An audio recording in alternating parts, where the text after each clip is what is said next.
Hello दोस्तों, मैं विनोद कुमार मिश्रा अपने एम्पैथी एक्सप्रेस में आपका स्वागत करता हूँ। आज का विषय है हनुमान के ऐसे कारनामे और उसके निहित संदेश क्या है। वैसे तो आम धारणा ही है कि सनातन का मूल उद्देश्य लोगों के आत्मिक प्रगति का मार्ग सुलझाना है। ये भी मिथक बन गया कि सनातन ने भौतिकता को नगण्य माना गया है। हालांकि वैदिक चिंतन तो भौतिकवाद को बढ़ाने के लिए विभिन्न देवी देवताओं की इस मंशा के साथ प्रार्थनाएं की गई कि उनके सुख समृद्धि एवं ऐश्वर्य में वृद्धि हो सके। कालांतर में अंतर्मन के प्रश्नों ने भौतिकवाद को हाशिए पर लाकर खड़ा कर दिया। लोग अपने अंदर एक जीवित आत्मा के अस्तित्व एवं उसके उद्देश्यों को लेकर कुछ निराशाओं को पनपने का काम किया।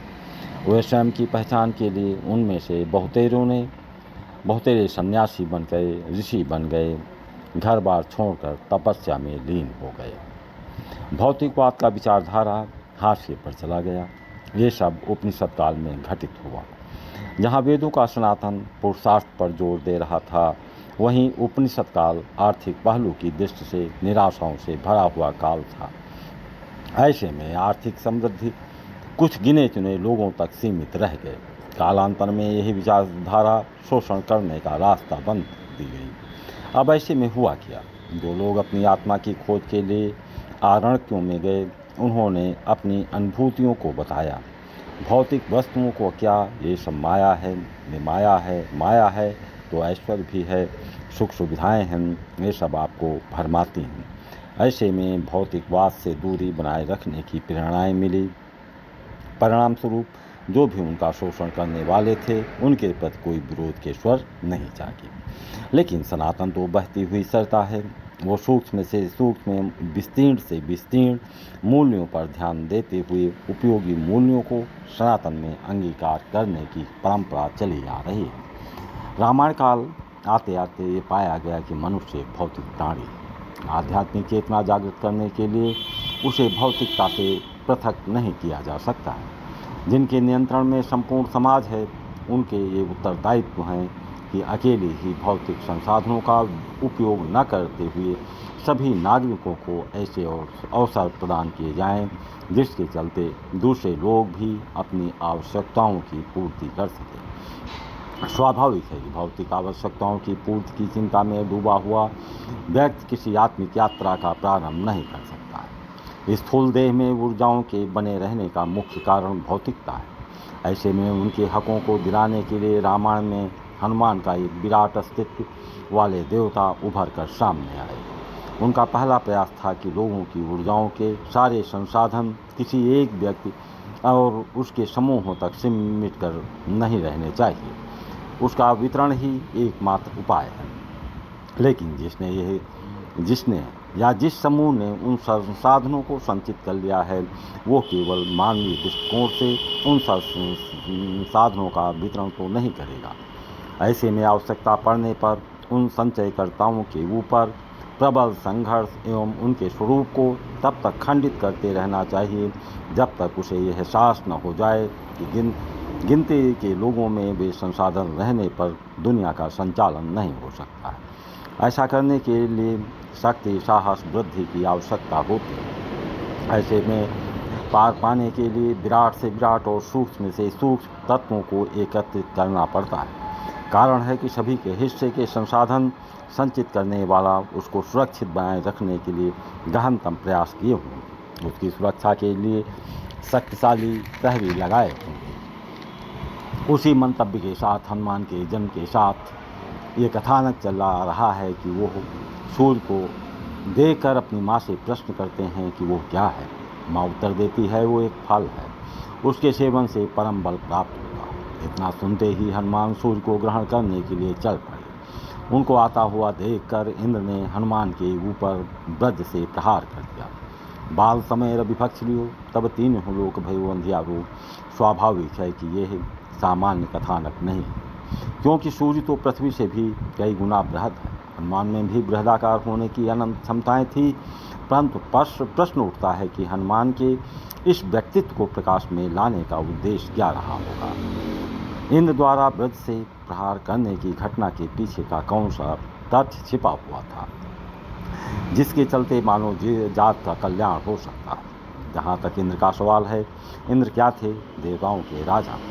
राजाओं के विभिन्न कर्तव्यों एवं दायित्वों में कर वसूलने का भी कार्य भी होता है। कर संग्रह के पश्चात उसे सुरक्षित बनाए रखना भी उसका उत्तरदायित्व होता है। इस संचित खजाने पर यदि कोई आ रहा हो तो उसे किसी भी प्रकार रोका जाए। ऐसे में इंद्र जो एक शासक है, सूर्य इंद्र का शक्तिशाली मंत्री, इतना शक्ति कि वो अनंत ऊर्जाओं के स्रोत के रूप में पहचाने गए। कहने का तात्पर्य है कि समस्त ऊर्जाओं को केंद्रित कर लिया गया। सभी के लिए आवश्यक ऊर्जाओं की पूर्ति कैसे की जा सकती थी, ऐसे में संचित ऊर्जा कोष पर प्रहार करना ही एक विकल्प बचता है। हनुमान ने वैसा ही किया, लेकिन जिसने उसे संकलित किया वो आसानी से उसे अपने से छिनवा नहीं सकता है। उसकी सुरक्षा के लिए इंद्र ने ब्रज से प्रहार का उल्लेख किया गया है। वास्तव में इस घटना का उल्लेख करने की मंशा मात्र इतना प्रतीत होता है कि मानव जीवन की यात्राओं में भौतिकता का विशेष महत्व होता है। यदि किसी समाज में शासक वर्ग और उनसे जुड़े हुए लोग उन संसाधनों को संचित कर लेते हैं, उसका उपयोग के गिनती के मनुष्यों द्वारा किया जा रहा हो, तो वहाँ पर अपनी शक्तियों को विस्तारित करते हुए संसाधनों को विकेंद्रीकरण की दिशा में प्रयास करना ही मानव का कर्तव्य है। वहाँ शासक वर्ग को ये एहसास दिलाना कि जिस पर कुंडली मारकर बैठ गए, यदि उस पर प्रहार हो जाता है, उन संसाधनों पर दूसरे का आधिपत्य हो जाता है, तो शासक और उसके सहयोगियों पर प्रकाशहीनता का प्रभाव हो जाएगा। वो अपने चारों ओर अंधेरे का अनुभव करेंगे। ऐसे में यहाँ ये प्रकरण शासक वर्ग को ये संदेश देने का प्रयास करता हुआ दिखाई पड़ता है, वहीं शासक को उपयोगी होता है कि जो लोगों को ऐसे अवसर प्रदान करता रहे जिससे मनुष्य अपनी भौतिकता की आवश्यकताओं की पूर्ति बिना किसी तनावों संघर्षों के पूरा कर सके। दूसरी ओर ये जनगणमन को भी ये संदेश देना चाहते हैं कि यदि शासक वर्ग ऐसा हो जो आपके मूल्यों पर अपने सहयोगियों तक के स्वार्थों में लगा रहे, तो उसे नष्ट करने के लिए संपूर्ण शक्ति को एकत्रित करते हुए उसे सत्ता से बाहर करने के लिए आगे बढ़ना ही उसके पास विकल्प बचता है।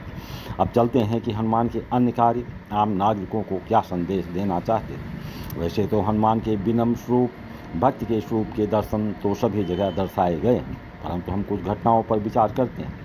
जब वो सीता के पास जाते हैं तो उन्होंने सूक्ष्म रूप धारण करते हुए, हालांकि वो शक्ति, साहस, भक्ति के मार्ग पर धनी थे, बृहदाकार स्वरूप है, फिर भी सूक्ष्म रूप धारण करने का वास्तविक संदेश क्या हो सकता है।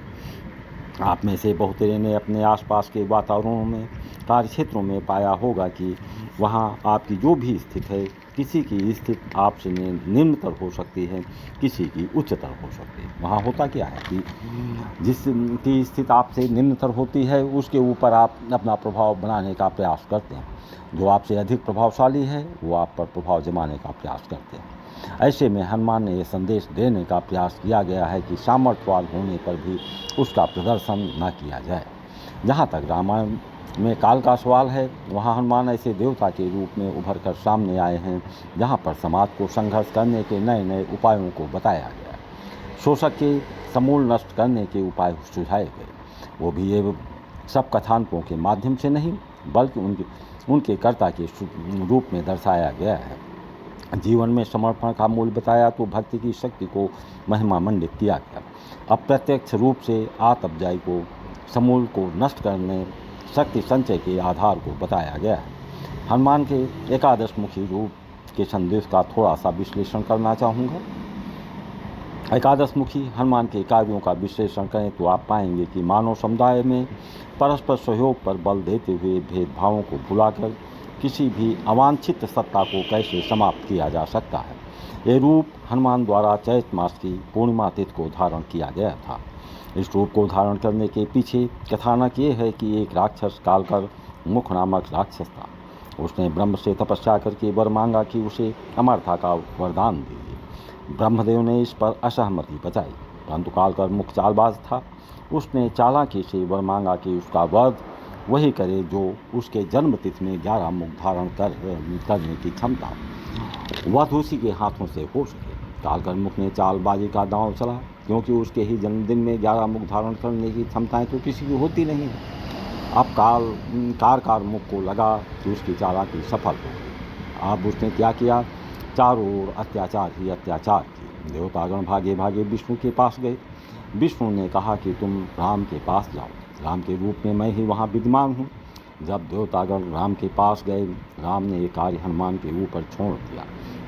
हनुमान ने पूर्ण समर्पण के साथ राम की आज्ञा स्वीकार करते हुए उसी तिथि को अपने हनुमान रूप के साथ श्री राम शिव मुख, अग्निदेव का मुख, नाग मुख, गणेश मुख, हयग्रीव, गरुण मुख, नरसिंह मुख, भैरव मुख और वाराह मुख धारण करते हुए कालकर मुख का वध करते हुए उसके अत्याचारों से सभी को मुक्त कराया। अब यहाँ विचारणीय पहलू क्या है? जिसके पास जो सामर्थ्य है वो अपने सामर्थ्य के अनुसार किसी को कुछ दे सकता है। अमरता का वरदान देने का सामर्थ्य ब्रह्मा के अंदर नहीं था। वैसे ही लोकतांत्रिक व्यवस्था वाले समाज में यदि कोई कालकर मुख राजसत्ता का सुख भोगना चाहता है तो वो अवश्य जानता है कि सत्ता के शीर्ष पर पहुंचने का आशीर्वाद उस समाज के जनगणमन ही प्रदान कर सकते हैं। अब उनका आशीर्वाद प्राप्त करने के लिए उसे सिद्ध करना पड़ेगा कि वास्तव में वही एकमात्र ऐसा व्यक्ति है जो उसके प्रति भक्त भाव रखता है। उसकी मंशा सत्ता का सुख भोगना नहीं, उसकी मंशा जनगणमन की निस्वार्थ भाव से सेवा करने की। जनगणमन तो भोलेनाथ की तरह भोले होते हैं। उसी भोलेपन में वो राजसत्ता के सुख का आशीर्वाद ऐसे कार रूपी व्यक्तियों को जो अधिक चालबाज होता है उन्हें दे बैठते हैं। अब उसे आशीर्वाद मिल गया। उस आशीर्वाद की शक्ति से उसे एहसास हो जाए कि अब उसका राज अकंटक हो गया। अब ऐसे एहसासों का परिणाम होगा कि जनगणमन की दशाएं कैसी चल रही हैं, वो जीवित रहने की अवस्था में है भी या नहीं। वो तो जानते हैं कि कभी यदि इन भोले भाले जनगणमन के आशीर्वादों की ज़रूरत पड़ेगी तो उनके प्रार्थना के चिरपरिचित स्वरूप से हटकर प्रार्थनाएं कर लेंगे, फिर आशीर्वाद मिल जाएगा, फिर सत्ता में बने रहेंगे। ऐसे में कालकार मुख के अंत और उसके उपायों का विश्लेषण करते हैं। सामाजिक व्यवस्थाओं के लिए क्या संदेश देने का प्रयास किया गया, वहाँ पर हनुमान द्वारा सभी वर्गों की शक्तियों को अपने में समेटा गया। केवल एक ही शक्ति के बल पर कालकार मुख का सामना नहीं किया जा सकता। जनगणमन तो हमेशा भोली भाली रहती है, वो तो हमेशा झांसे में आ जाती है। हाँ, ऐसे लोगों को सत्ता सुख का आशीर्वाद देने में पीछे नहीं रहती है जो उनके वर्गीय हितों की बात करते हैं।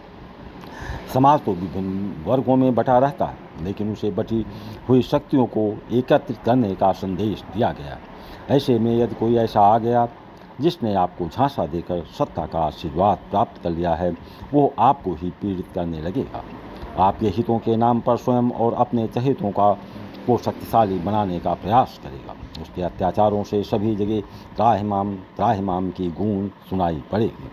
मंतव्य साफ है कि सत्ता का आशीर्वाद देने के पहले वर्गीय स्वार्थों से हटकर विचार करना होगा, और ऐसे में भी कोई वैसा आचरण बाद में करना प्रारंभ कर ही देता है तो सभी वर्गों की शक्तियाँ एकत्रित होकर उसके अस्तित्व को सामाजिक हितों के प्रति समर्पित होते हुए, जैसा कि हनुमान राम के प्रति समर्पित होकर उनकी आज्ञा के अनुसार कालकार को मिटाने का संकल्प लिया, वैसे ही मिटाना ही एकमात्र विकल्प बचता है। जय हिंद। आशा है वीडियो पसंद आई हो तो लाइक, सब्सक्राइब और शेयर करना ना भूलें।